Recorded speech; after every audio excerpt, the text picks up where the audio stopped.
nyuma y'igihe tutabagezaho amakuru ya entertainment ariko nanone kitari kinini cyane, ubu noneho nongeye nagarutse kandi ibintu byifashe neza, bimeze neza nta kibazo na kimwe.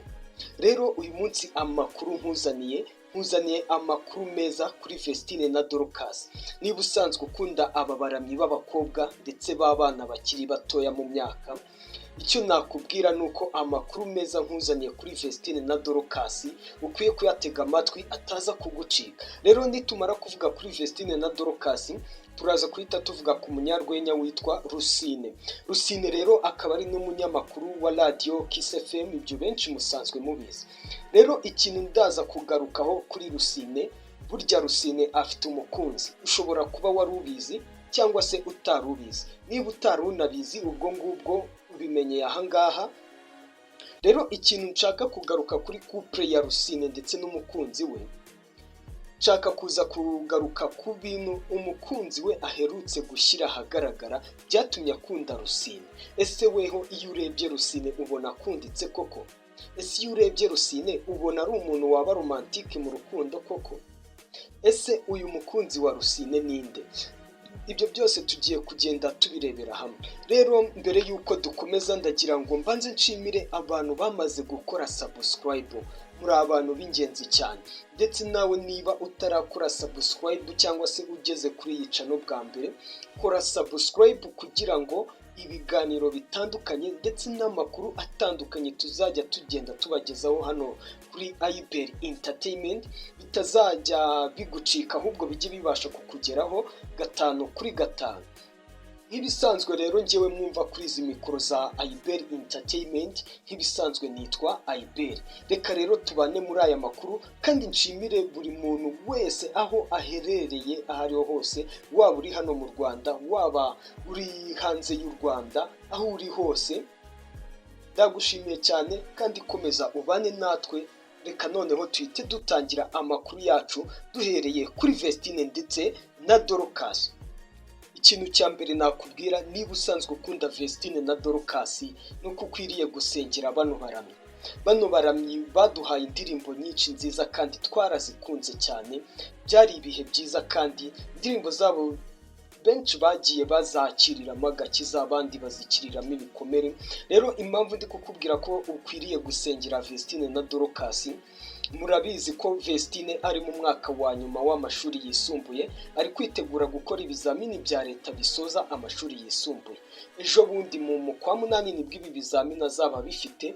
Rero impamvu dukwiriye kubasengera cyane cyane Vestine ni ukugira ngo akomeze yitegure neza ibizamini bya leta, ndetse no mu gihe cy'ibizamini bya leta azabe ameze neza, maze ibizamini bya leta abashe kugenda abitsinda. Rero ikintu cy'ingenzi nshaka ko tugarukaho kuri Vestine ndetse na Dorcas, nyuma y'uko baduhaye indirimbo yitwa Iriba n'izindi nyinshi zayibanjirije, ariko ndatekereza iyi ndirimbo yitwa Iriba barayiduhaye nko mu kwa mbere, hari haciyemo amezi 5 bataduha indirimbo.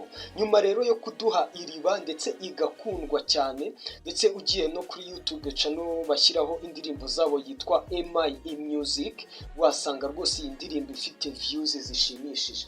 Rero nyuma yo kuduha Iriba ndetse igakundwa cyane, abenshi ndabizi mwari mutegereje ko baduha indi ndirimbo. Rero abantu mwari mutegereje indirimbo nshya ya Vestine na Dorcas mwasubijwe, kuko ubu ngubu bagiye gusohora indi ndirimbo nshya yitwa Nema. Ni indirimbo iri mu rurimi rw'igiswahili. Mu minsi ishize babinyujije ku mbuga nkoranyambaga zabo, batangaje ko indi ndirimbo nshya igiye gusohoka ndetse izaba iri mu rurimi rw'igiswahili, ikazaba yitwa Nema. Ndetse nabonye na manager wabo Irene nawe ku mbuga nkoranyambaga ze yari yabishyizeho, yabipostinze ko bagiye gusohora indi ndirimbo nshya, ndetse ikazaba ari indirimbo iri mu rurimi rw'igiswahili. Rero ikindi nabwira abakunzi ba Vestine na Dorcas, ariko nanjye mu bakunzi ba Vestine na Dorcas ndimo by the way, kuko nkunda Vestine nkakunda Dorcas, indirimbo zabo nanjye ziramfasha cyane. Urumva ko abantu mukunda Vestine na Dorcas nanjye turi kumwe, kuko nanjye mbakunda kubi, indirimbo zabo ziramfasha cyane. Rero reka dukomeze tudatinze. Ikindi nakubwira kuri Vestine na Dorcas, si iby'iyi ndirimbo gusa yitwa Nema yo mu rurimi rw'igiswahili bagiye gusohora, ahubwo ikindi kintu nakubwira kuri Vestine ndetse na Dorcas, cyane cyane mbwira abantu muherereye ku mugabane wa Amerika mu gihugu cya Canada. Ejo bundi abana bagisoza umwaka w'amashuri baje mu biruhuko, bazahita baza mu gihugu cya Canada. Bafite ibitaramo bitandukanye bazazenguruka abo muri Canada bagenda babataramira, mushimira Imana, musirimbira Imana, musimbuka mumeze neza cyane. Ibi ngibi bari barifuje kubikora mu bihe byatambutse ndetse abantu murabizi, ariko ntibyakunze kubera bimwe mu byangombwa bitari byakaboneka nk'uko bagiye babitangaza. Ariko ubu ngubu ibyo byangombwa nk'uko babitangaje byamaze kuboneka, ndetse n'abandi bantu bose bari muri timu yabo bazazana ibyangombwa birahari. Ikibura ni uko abana bajya mu biruhuko, ubundi bakahita baza mu gihugu cya Canada bakaza kubataramira. Rero abantu muri Canada, nizere ko muzabakira neza ndetse muzagirana n'ibihe byiza. Ibi ngibi ndetse na manager wabo akaba yarabishimangiye ubwo yatangazaga icyari cyamuzanye mu gihugu cya Canada, cyane ko mu minsi ishize akubutse muri icyo gihugu cya Canada, aho yari yagiriyeyo uruzinduko. Yatangaje ko yari yazindukiyeyo nyine bisanzwe, ndetse ari no kubw'impamvu z'ibitaramo Vestine na Dorcas bazagirira aho ngaho mu gihugu cya Canada.